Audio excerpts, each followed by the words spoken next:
সন্দীপ ঘোষ আরজি করের ঘটনায় অভয়া খুন এবং ধর্ষণের ঘটনায় তার বিরুদ্ধে নতুন করে আইনিভাবে তদন্ত করার জন্য আবেদন জানিয়েছেন মুখ্যমন্ত্রী শুভেন্দু অধিকারী এবং দোষী সাব্যস্ত করে আইনি পথে যতটা যা করা যায় সেখানে তদন্তকে বিপদগামী করা হয়েছিল, সত্যকে সামনে আসতে দেওয়া হয়নি। সেই জন্য ওই ফাইল খুলেছে, আবার তদন্ত হচ্ছে। যেখানে যার নাম আসবে তাকে আইনের সামনে আসতে হবে। শিলিগুড়ি বারাণসীতে বুলেট ট্রেনের কাজ শুরু হচ্ছে। পূর্ব ভারতে নতুন একটি বুলেট ট্রেন পেতে চলেছে। লম্বা ব্যাপার, বাংলাকে বুলেট ট্রেনের সঙ্গে যুক্ত করেছেন প্রধানমন্ত্রী, তাই তাকে ধন্যবাদ।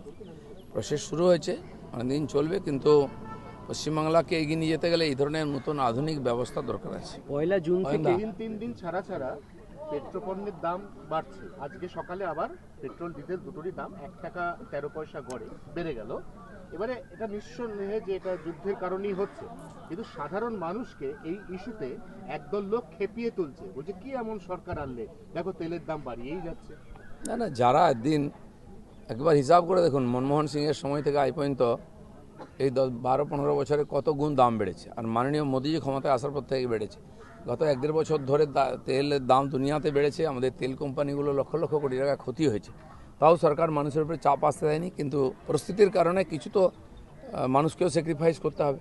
সেই জন্য প্রধানমন্ত্রী আগেই বলেছেন যে আপনারা খরচা কমান, তেল খরচা কমান, তার জন্য অন্য ব্যবস্থাও সরকার করবে। তো মিনিমাম যেটা না বাড়ালে নয়, তাহলে কোম্পানিগুলোই উঠে যাবে।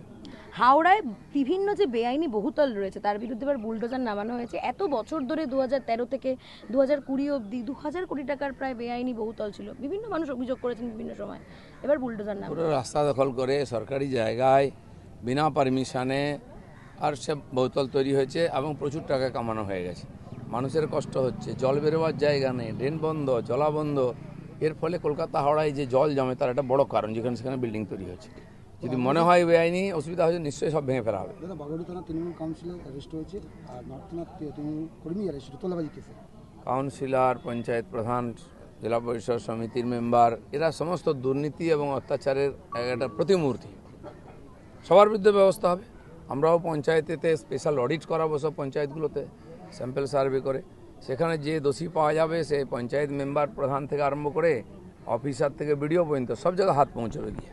এবার মহিলারা বাসে উঠলেই ফ্রি, মাতৃশক্তির যে প্রতিশ্রুতি দিয়েছিল বিজেপি, তার শুরু হচ্ছে 1 জুন থেকে। মহিলারা খুশিও এবং তারা বলছেন যেটা হওয়া দরকার। মহিলাদের জন্য যে সম্মান, সুরক্ষা, তাদের জন্য সরকার তো করছে, এটা শুরু করেছে। আমরা প্রতিশ্রুতি দিয়েছিলাম, তার জন্য প্রায় 5000 বাস আরও কেনা হবে, ইলেকট্রিক বাস কেনা হবে।